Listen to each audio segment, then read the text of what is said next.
Bonjour à tous. Je vous propose d'aller à la rencontre de l'Église catholique au Canada, deuxième plus grand pays du monde, mais peu peuplé. Sur 41 millions d'habitants, majoritairement chrétiens, un tiers sont catholiques, mais la société est de plus en plus sécularisée. L'Église cherche par de nouveaux moyens à rejoindre les jeunes générations. L'Église catholique au Canada est divisée en 4 régions pastorales, l'Atlantique, le Québec, l'Ontario et l'Ouest. Je retrouve notre invité.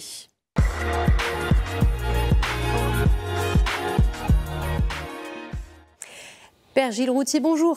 Bonjour. Merci de nous avoir rejoints. Vous arrivez tout juste du Canada. Merci de m'accueillir, ça fait un grand plaisir. Et j'en profite pour saluer nos téléspectateurs de Québec qui nous suivent. Alors, quelques mots pour vous présenter. Vous êtes prêtre du diocèse de Québec, vous êtes professeur à la faculté de théologie et de sciences religieuses à l'Université Laval. Vous êtes un grand spécialiste d'ecclésiologie et vous êtes également supérieur général du séminaire de Québec. C'est exact. Alors, on a l'occasion de parler régulièrement de l'Église, mais plutôt de l'Église du Québec, puisque voilà, c'est francophone, c'est la branche francophone de l'Église du Canada. On diffuse des émissions, des reportages régulièrement sur notre antenne, mais on va plutôt découvrir avec vous aujourd'hui à quoi ressemble l'Église plus globalement dans le pays, l'Église du Canada, avec cette première question, peut-être cette première photographie.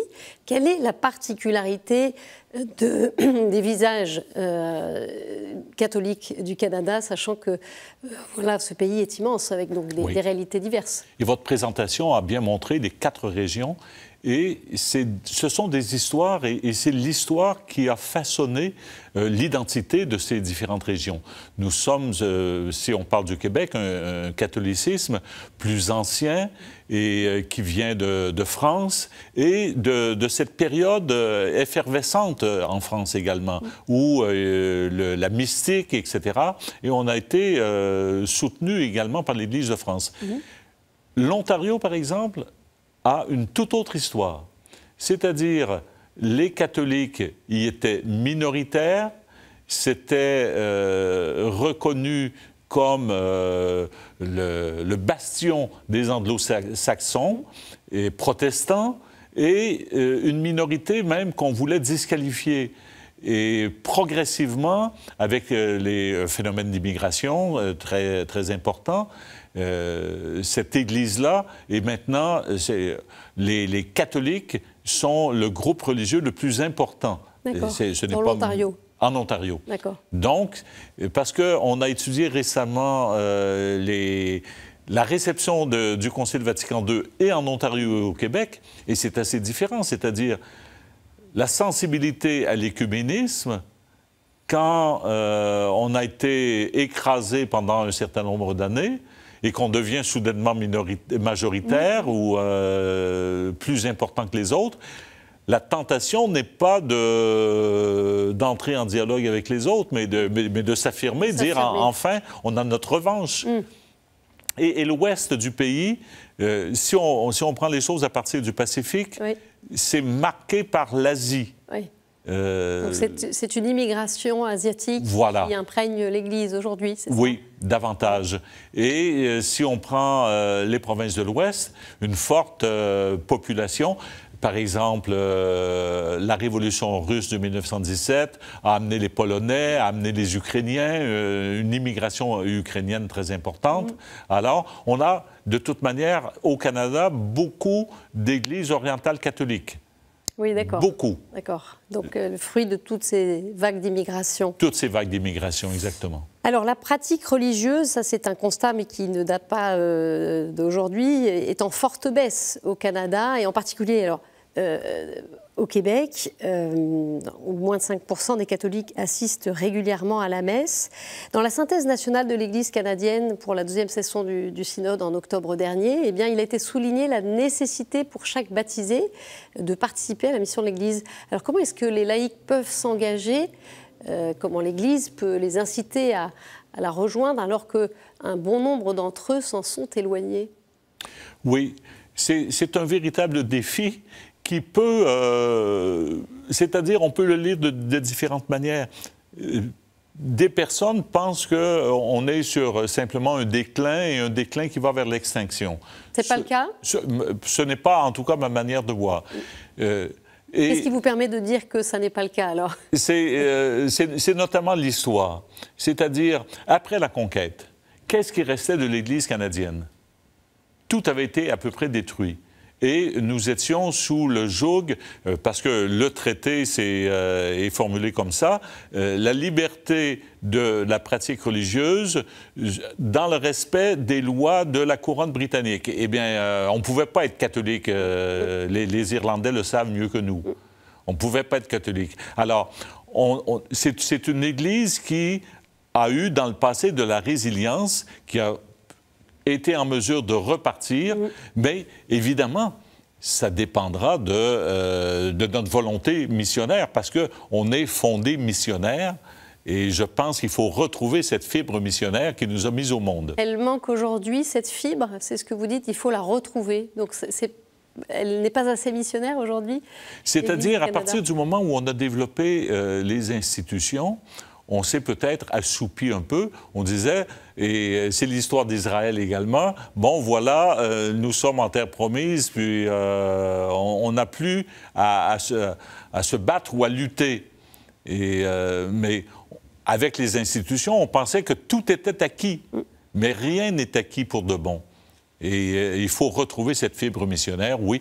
Et il y a des signes qui vont dans ce sens-là. Comme quoi, par exemple? Et encore faut-il arriver à bien désigner qu'est-ce qu'on entend par mission et qu'est-ce qu'on entend par mission dans un contexte comme celui-là. Alors, c'est quoi ces signes que vous observez? Oui. Alors, je regarde... je vais partir du Séminaire de Québec, dont une de ses œuvres est l'aumônerie à l'Université Laval. Eh bien, il y a une vitalité. Il y a plein de jeunes. Oh, mon Dieu, oui. C'est naturel, c'est une université. Oui. Mais ils viennent aussi à l'aumônerie. Mais il y a une vitalité, comme c'est incroyable. Alors, il y a des îlots de vitalité avec lesquels il faut compter et surtout, il faut être créatif. La créativité. Vous êtes spécialiste aussi de la synodalité. Et comment voyez-vous justement voilà, la synodalité pour l'Église au Canada dans cette dynamique du synode? Comment est-ce qu'elle l'envisage? Alors, il faut penser synodalité, oui, marcher ensemble, certes, mais comme sous-titre de l'Assemblée synodale, il y avait participation, communion. Et ce qu'on oublie souvent, c'est mission, précisément. Et moi, c'est ça le sujet pour vous aujourd'hui? Absolument, oui. Parce que c'est pas simplement pour le bonheur de la communion, d'être ensemble, de bien vivre, de s'apprécier les uns les autres et de s'entendre, mais s'entendre sur quoi? Il faut ensemble développer un projet missionnaire. Si on n'avance pas dans un projet missionnaire ensemble, là, ensemble, on va... c'est-à-dire tous les baptisés, hein? Oui, exactement. Parce que le défi de la mission ne peut pas être relevé simplement par des clercs. Donc la question, c'est de pouvoir trouver des moyens créatifs, inventifs, pour rejoindre les baptisés qui ne sont plus des piliers d'Église. Oui, absolument. Et qui ont vieilli également. C'est une donnée. Je parle pour le Québec à ce moment-là. Les Maritimes, c'est à peu près la même chose. Ça se passe un petit peu différent en Ontario parce que les apports migratoires font que nouvelle dynamique. Oui. D'accord. Alors, il y a une crise des vocations aussi pour l'Église au Canada, vocation sacerdotale, religieuse depuis plusieurs décennies. Comment ce manque de vocation impacte la vie pastorale? Il n'y a plus assez de prêtres pour assurer la mission? Ça a des conséquences réelles. Oui. Mais la petite parenthèse que je vais faire, on a toujours été dans des crises vocationnelles. Avant les années 1920, on n'a jamais eu un recrutement local suffisant pour assurer le service pastoral. Il y a aujourd'hui, juste pour donner un chiffre, selon la Conférence des évêques du Canada, il y a environ 5500 prêtres, à la fois diocésains et religieux. Ça, c'est le total. Oui. Donc, ça ne suffit pas. ça signifie qu'il faut repenser, mais pas simplement en raison du nombre de prêtres, mais en raison également, si on a des institutions ou un réseau paroissial qui est conçu pour une pratique à 90 % et que ce n'est pas le cas, et que toutes nos énergies vont là, pourquoi il faut revoir le réseau pastoral, le réseau paroissial, et pourquoi il faut revoir également l'activité pastorale? Si on met toutes nos énergies là, précisément, on ne sera pas à même d'être créatif et d'aller rejoindre et d'être en contact et en dialogue avec... Il y a trop de paroisses aujourd'hui? Il y en a trop par rapport Certainement. Au nombre de fidèles qui... Oui, parce que également, la réflexion qu'on se faisait, c'est le curé doit connaître personnellement toutes ces brebis, si je puis dire. Et plus on encadrait, plus le réseau ou le filet d'encadrement était étroit, ou les mailles du filet étaient étroites, moins les poissons pouvaient s'échapper. Et il y a une idée d'enfermement, là, dans ce que vous dites. Oui, mais c'était ça également. C'est pas, bon. Et donc, aujourd'hui, vous dites ça change. Il y a des regroupements de paroisses, j'imagine. Oui. Mais donc, qu'est-ce qu'il faudrait faire s'il n'y a pas assez de pasteurs? Qu'est-ce qu'il faut faire, alors? Parce que ça, c'est le maillage paroissial et la reconfiguration de ce maillage. Oui. Et simplement travailler sur l'institutionnel, mais il faut travailler sur les pratiques pastorales également. Sur les pratiques pastorales pour créer du neuf et pas simplement changer les structures. Et ça peut être quoi, par exemple, ces pratiques? C'est des pratiques à renouveler? C'est d'autres propositions? Qu'est-ce que ça pourrait être? Je regarde, pour me limiter à un exemple. Je pense, moi, pour avoir vu ça, la cathédrale de Québec, au cours des 10 dernières années, est devenue un lieu où l'on prie, un lieu habité à longueur de semaine et pas simplement au moment des offices liturgiques, etc.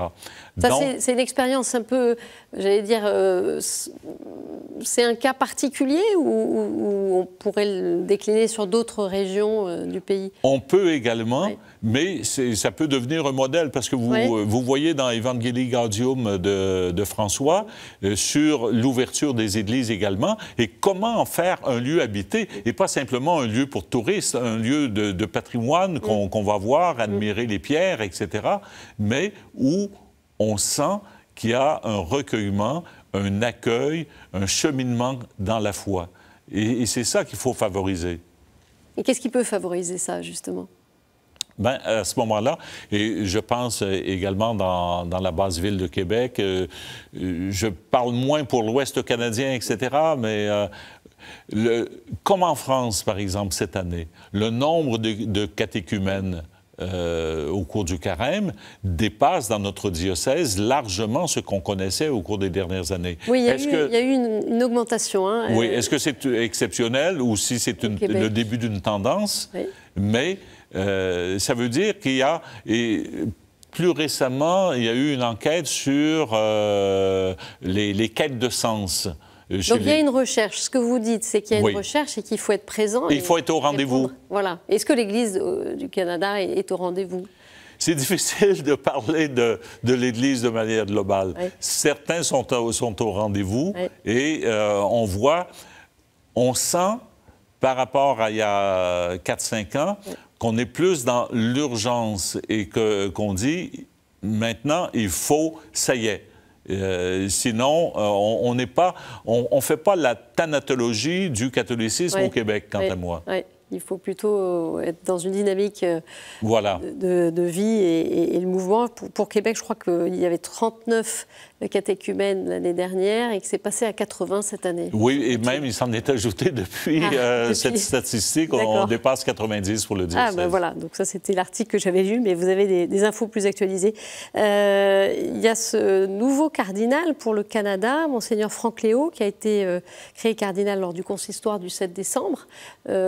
C'est le plus jeune archevêque, d'abord, du Canada et du plus gros archidiocèse. Et d'un diocèse très important. Voilà. Oui. Quelle est sa vision pastorale, de fait qu'il devienne cardinal? Qu'est-ce qu'il peut apporter à l'Église du pays? Je pense que pour Toronto, il va se trouver spontanément à l'aise et dans son lieu parce que lui-même est descendant d'immigrants. Donc, il va se retrouver dans une ville marqué par un catholicisme d'immigrants. Multiculturel. Multiculturel. Oui. Et là, ça va le mettre spontanément à l'aise. Qui pose aussi des défis, la multiculturalité, j'imagine, au Canada pour l'Église, cette Église multiculturelle avec des langues, des cultures différentes. Oui. C'est une richesse. Oui, certainement. Oui. C'était le cas, par exemple, dans les grandes villes, Montréal, Toronto, mais maintenant, même dans une ville comme Québec, et c'est important, quand on parle d'inclusion, de participation, de donner précisément une place à ces immigrants. Parce que ça devient, dans un diocèse comme Québec, en tout cas dans le secteur urbain, un peu plus du tiers de nos assemblées sont composées de migrants. Alors on en avait parlé, il y a cette blessure ancienne au Canada qui est liée aux peuples autochtones. Au 19e et 20e siècle, entre 80 000 et 90 000 enfants arrachés à leur famille furent envoyés à la demande du gouvernement fédéral dans des pensionnats catholiques et protestants pour y être assimilés à la culture canadienne dominante. Plusieurs milliers d'enfants y sont morts de maladies ou de mauvais traitements. Le pape François, on s'en souvient, s'est rendu au Canada en juillet 2022 dans une démarche de demande de pardon pour le mal commis par l'Église contre les peuples autochtones. Où en est cette réconciliation? Est-ce que les autochtones se sentent pleinement accueillis aujourd'hui dans l'Église au Canada? Il y a une relation certainement à reconstruire.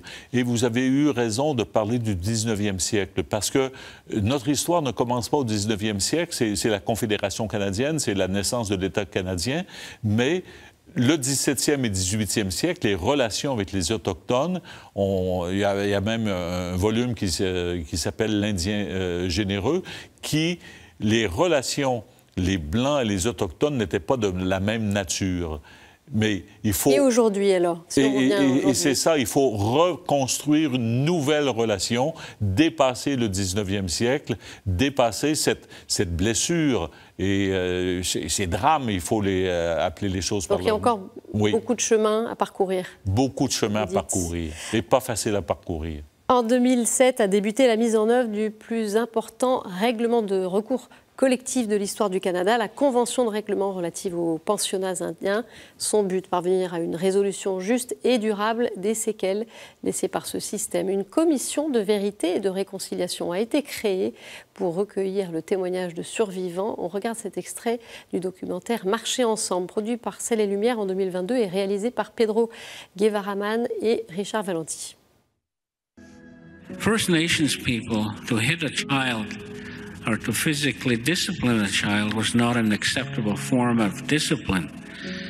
And this discipline was introduced to our people in the residential schools. We have to let go, and there's a lot of pain and hurt that was caused here, but I want to leave it here today.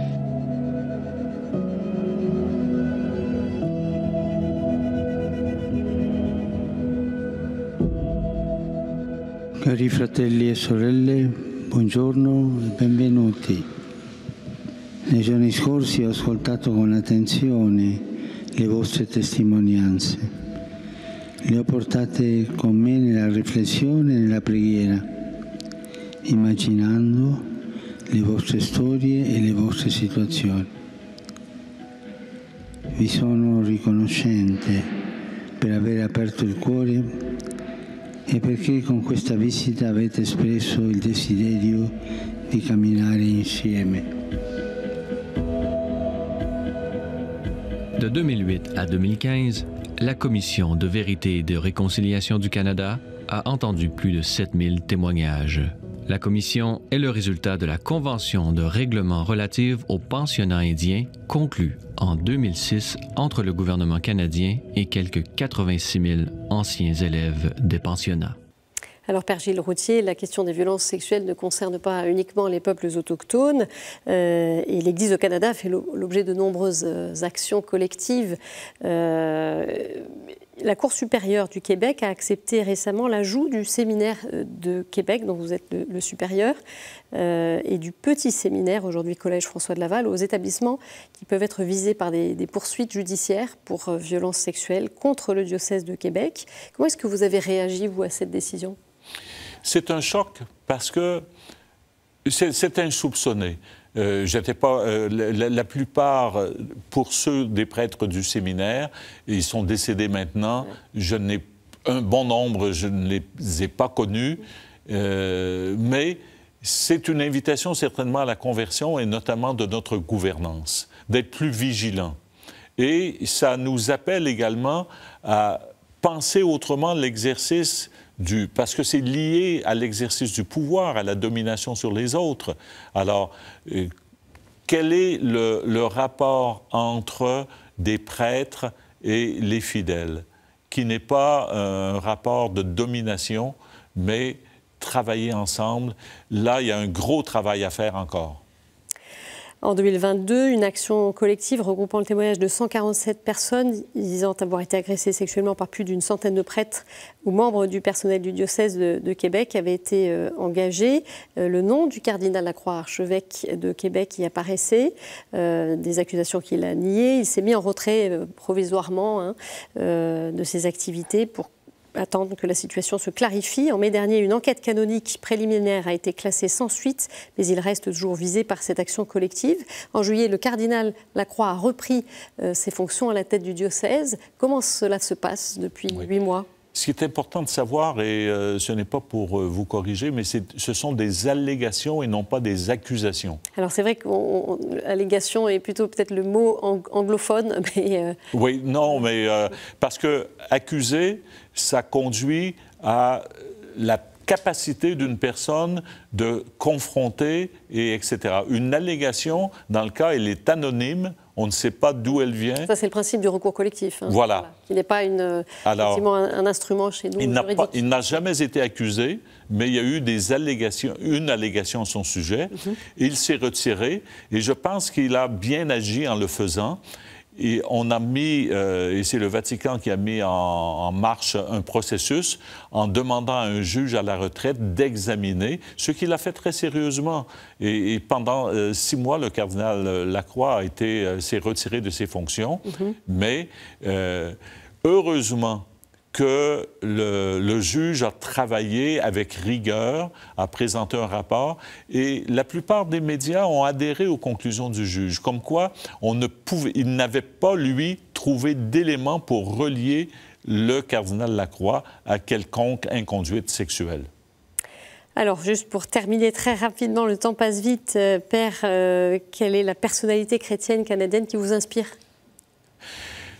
Pour moi, c'est François de Laval. Et pourquoi? Parce qu'il a quitté la France pour une terre inconnue. Et je pense fondateur du séminaire de Québec. Oui, exactement aussi. Mais nous sommes devant un monde inconnu, de la même manière que lui. Et nous avons à partir à la rencontre de ce monde inconnu pour lui proposer l'Évangile. Merci beaucoup, Père Gilles Routhier, pour votre éclairage. Et on poursuit avec quelques autres informations.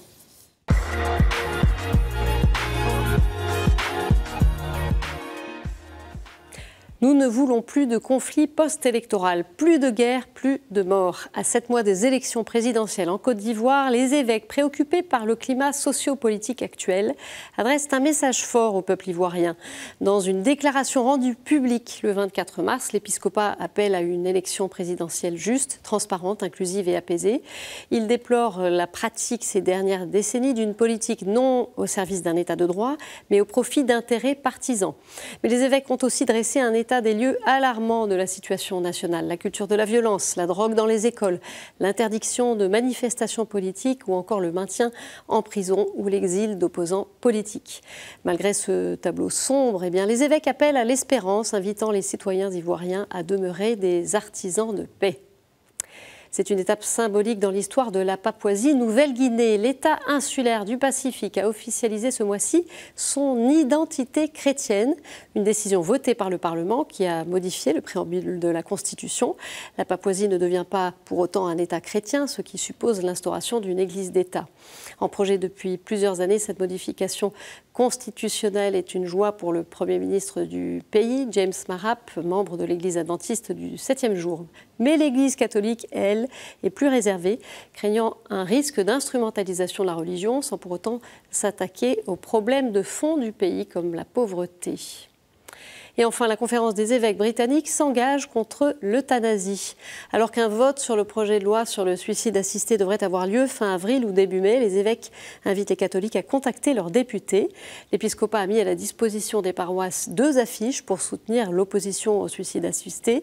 Grâce à un QR code, les catholiques peuvent contacter leurs députés, mais aussi trouver des ressources compilées par l'Église pour s'informer sur ce sujet. Tout de suite, c'est la chronique du Monde.